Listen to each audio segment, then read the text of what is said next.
Welcome, Hometown Chronicles USA. My name is Meagan. I live in Waxhaw, North Carolina, and I'm ready to show you our town. Welcome back to Hometown Chronicles USA. Murph and I met up with our friend Meagan in Waxhaw, North Carolina for a tour of the historic downtown area. We started in some of Waxhaw's most prominent historic buildings and learned a lot about what makes Waxhaw such a special place to visit and live. Thanks to Meagan's expertise, we learned a ton about the area and its local history. That's my friend Murph. I'm Kyle. We're your hosts, and you're watching Hometown Chronicles USA.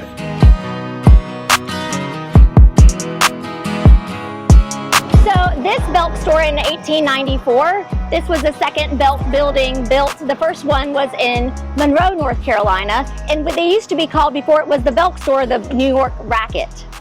What was really interesting is that in the early 1900s, they would throw bags from the second floor up here, and people would catch them and they would buy them for 50 cents.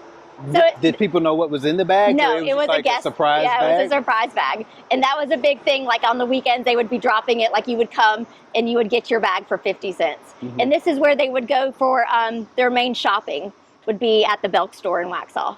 Nice. Mm-hmm. And can you give us some of that early history of Waxhaw? I know you mentioned earlier that it was part of a larger conglomerate, if you will, of townships, et cetera, et cetera. So when did Waxhaw actually get established?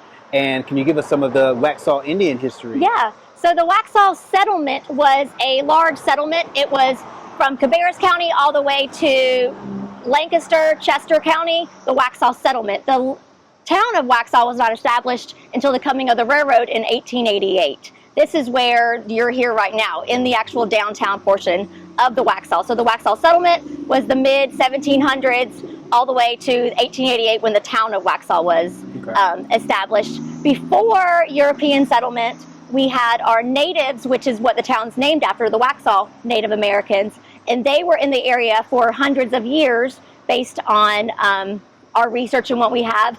But with the John Lawson, and we had other European explorers coming through in the 1600s and in the early 1700s.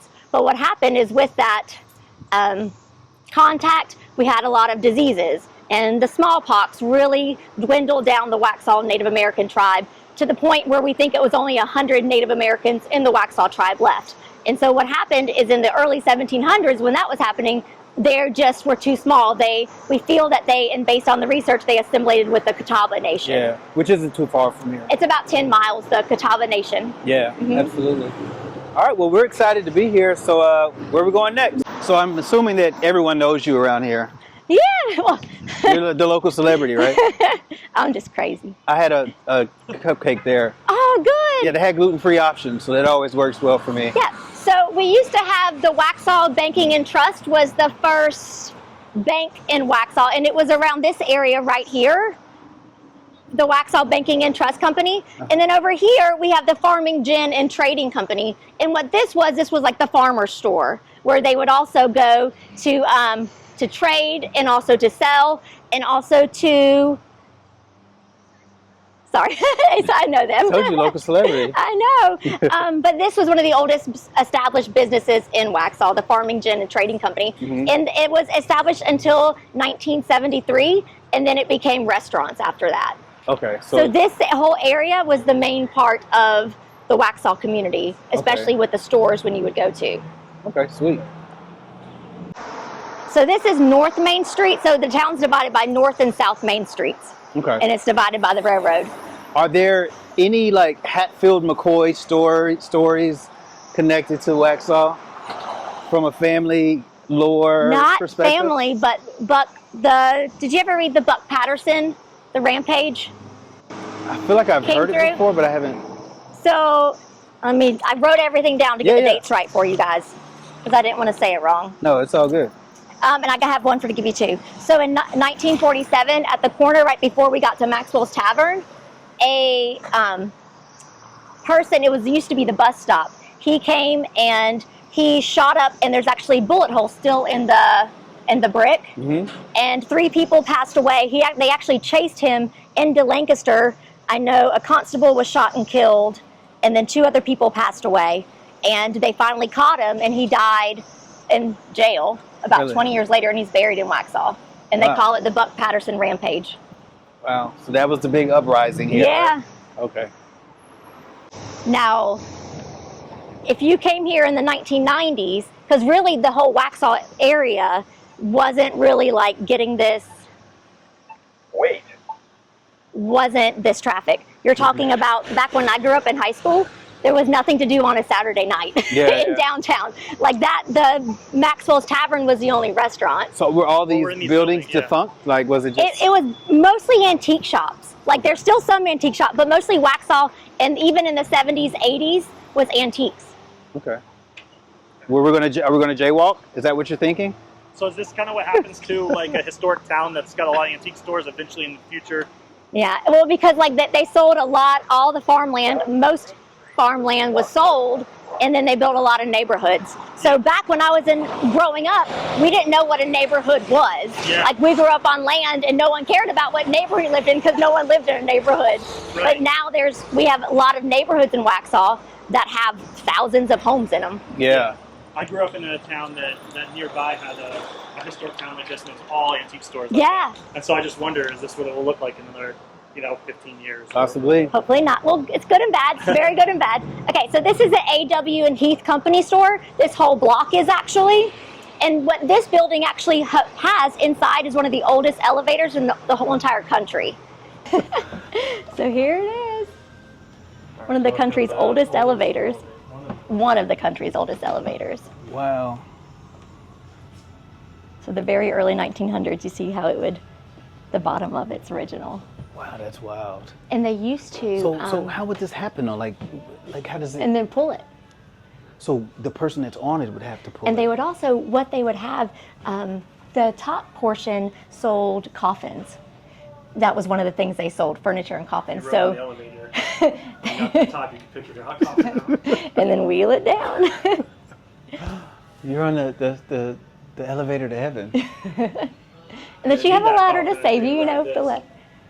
So the Warner Elevator Manufacturing Company, Cincinnati? Yeah, Cincinnati, Ohio. I'm guessing that's what it's abbreviated for.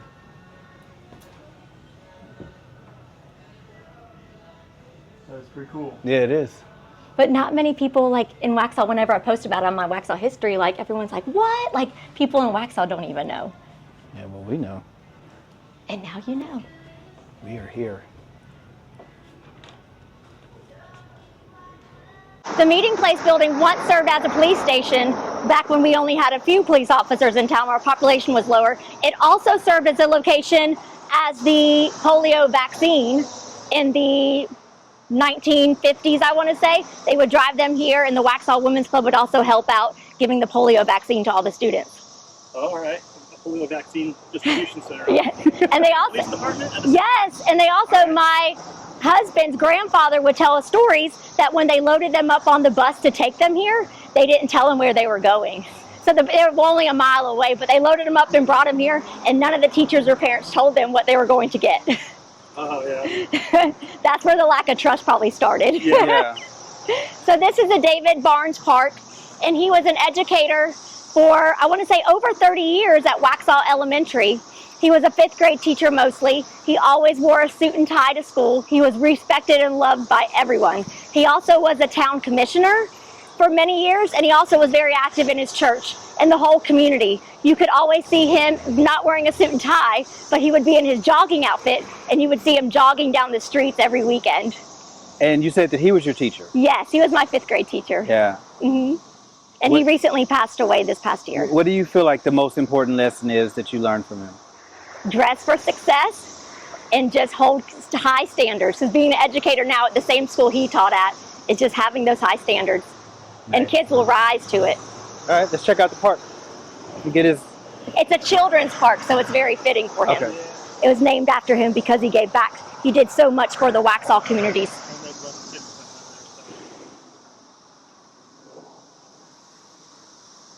Do you all do walking tours with the museum? Or did we On just the get museum lucky? grounds, I do. Like I'll host them, like I have them on Eventbrite. I have them about every couple months. We'll do walking tours. Mm-hmm.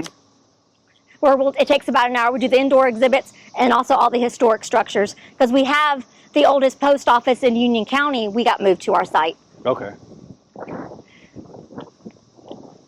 And this is owned by the town of Waxhaw now. Okay. And they use it as a community room. So it's been renovated in the past 10 years, which is fantastic. And so you said 1880s? 1888. 1888 is when this Mm-hmm. was built? Duncan House is said to be the oldest in this town limits, built in 1888. And he also was the first postmaster of Union County. And he also, one time, they operated a switchboard out of their house. So postmasters were very important, like back then. Can you tell us about just here how important that position was, and like it was like an honor, right? Oh, it was up there with mayor. It was top of the. You were the postmaster. You had all the mail. Yeah. So they were the ones. Yeah, their position was very highly regarded and highly respected. So this water tank was built in 1940, and it's a 100,000 gallon steel tank. And they purchased it. It was built in Meagan, Georgia, for under $8,000. Really? Is what the purchase price was.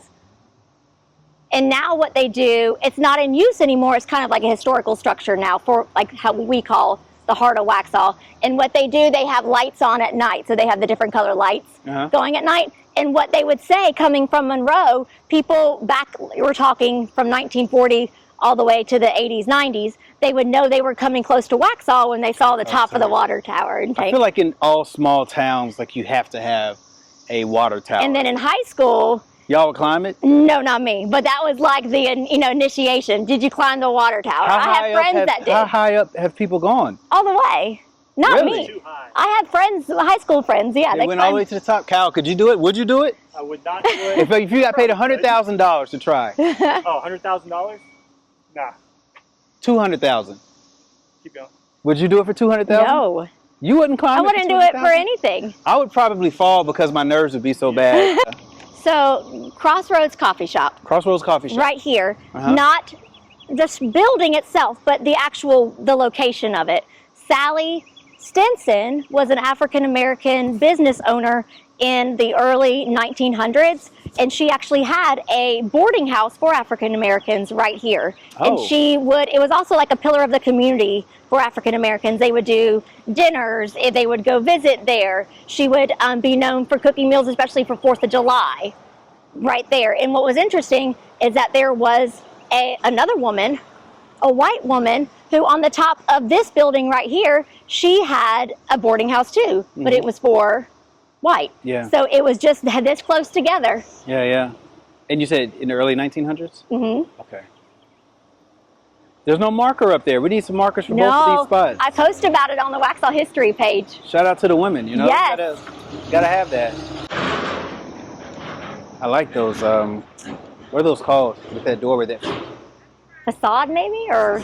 That's nice. Oh, wow, that's, Somebody on YouTube will know what it's called. yeah. YouTube, somebody tell us what it is. Is the food here pretty good? Huh? Is the food pretty good? Oh no, I don't go out much. Not out to eat. So you're I don't do people. You're gonna cook it. You're gonna be at home and do it, right? Yep. Because these are all new, Yeah. So since 1946, or 1948, the yeah. Broom Barbershop. Nice. So at the very end, this used to be the Women's Club before they crossed the street and received that building, the Belt Building. Sign up top. Still Still says Women's Club. Because the Women's Club was established in 1911, so they had this building for many, many years. Yeah. Now it's ice cream. Hmm. Now it's ice cream. Everyone needs ice cream. You scream, I scream, we all scream for ice cream. So if you can tell, do you know what this might have been before? By the structure of the outside? Like by the way it looks? Cal, let's give a guess. What do you Oh, wait, think? don't look. Oh, shh. We saw it already. It was the community volunteer fire It was department. the fire department. And when you go on the other side, you'll see the big, the pull-up for the fire trucks to go through. Okay. So now it's a brewery. It's been a brewery for a couple different kind of breweries, but it used to be the fire department. Before the fire department, before this building was built, it was the Plyler Ford. And I'll share pictures of you with that too. So it was the Plyler Ford Company in the early 1900s. And what were they known Ford for? cars. Oh, Ford cars. Uh-huh.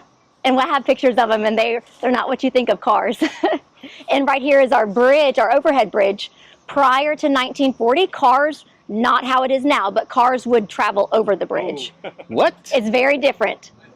It was much wider. How'd they get up the stairs? No stairs. I have pictures of it too when it was a car, Yeah. a vehicle bridge. See, come look right. You see the big, Oh, yeah, yeah. Okay, now it makes Should've let us sense. come on this side when you asked us. Yeah, because I was like, wait a minute. I don't know. so It's like this a is building. the Rodman House. And Rodman was once known as the richest man in all of Union County. That's why you see a lot of his names on a lot of the buildings when they're named, of the historic buildings, Rodman's in the name, because he did many, another kid. He was involved in many businesses. Before he even started the cotton mill, he was involved in lots of different businesses. So this was his house that he built in the late 1800s, in the last few years of the 1800s, and it's still family owned. All right, so we're going over the bridge, and this is the bridge where cars used to. Before it was remodeled to be a pedestrian Okay. bridge. So they. This is how the cars would travel from this side of town to the other side of town. But they shrunk it. Yes, it used to be much, much wider. They shrunk the car. Well, they shrunk the bridge, rather. And, you know, because like with the railroad is what brought this town into establishment, the actual town of Waxhaw into establishment. Okay, gotcha.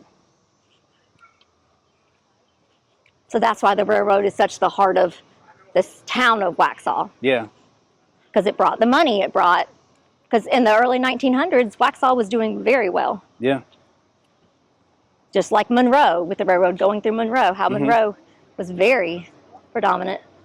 And then, so is it safe to say that as the cotton industry sort of started to fade out, then that's when And maybe around, Waxhaw fell into prominence? I have a really good quote I'll share with you guys.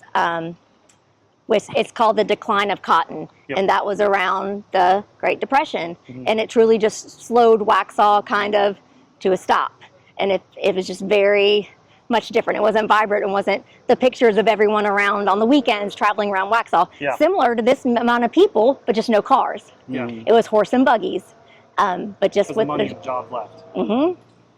the decline of cotton did it. So, just for clarity, we're going over this bridge, everybody. We're going over this bridge. And it shakes when there's a train. And it shakes when there's a train, but cars used to actually Yes, drive over. it was much wider. Yes. I mean, it actually looks pretty sturdy. You're safe. Yeah. I'd drive a car Are we over talking that. like Model T Fords? The Ford company was right there. They would drive so we're it right talking about over. the Model That's T your test Ford. drive. Take it over the bridge. Can you make it over? So it's not like these Toyota commercials where No. they're driving off in these sand dunes and these mountains doing this. Yeah, this was exciting though. Yeah, yeah. See, we gotta go sand dunes now, but back then you drive over the wood bridge and see if it broke on the train or not. And now Exactly. when we have new visitors to Waxhaw, like that's what they want to do. They want to go stand on the bridge and see if they can see a train come by. Okay. Okay. And, the train goes right under it, so you see. Yeah. That's cool. And it shakes. Yes, it shakes. All right. No one is try to jump And- on a train, have they? And no. We had a train, I want to say 1970s, nerve gas train came through town. And what was crazy, because they were taking the nerve gas out to sea. And what was crazy, how everyone came into town to see the nerve gas train. But really, when you think about it, that's not very, you don't want to be around nerve gas. No. But there's a historical picture of everyone lined up on the banks and over the bridge, waiting on the nerve gas train as it's coming through, and waiting on it and being here when it was going through. Trading paths here. This was a colonial trading path. Yeah. So right through here, we actually have a marker. This area before the Europeans came through, like the actual settlements, when it was just trading, we were part of the trading path. We're also part of the Great Wagon Road. Yeah, from Philly all the way to. And that's how most early settlers to the Waxhaw, European settlers, came down, was mostly from Pennsylvania area down the Great Wagon Road. Yeah. All right, we're about to check out the Museum of the Waxhaws secret archive. You ready? Let's go. Let's check it out. As we wrap up the first installment of our visit to Waxhaw, North Carolina, we want to give a big thanks to Meagan and the Museum of the Waxhaws for showing us around. In our next episode, Meagan takes us to the Museum of the Waxhaws and gives us a tour around the property. We'll get to see the exhibit space as well as some of the old historic buildings still standing on site. They even have another outdoor theater space. If you've been to Waxhaw before, let us know in the comments below. As always, thanks for joining Murph and I for another episode of Hometown Chronicles USA. We'll see you next time.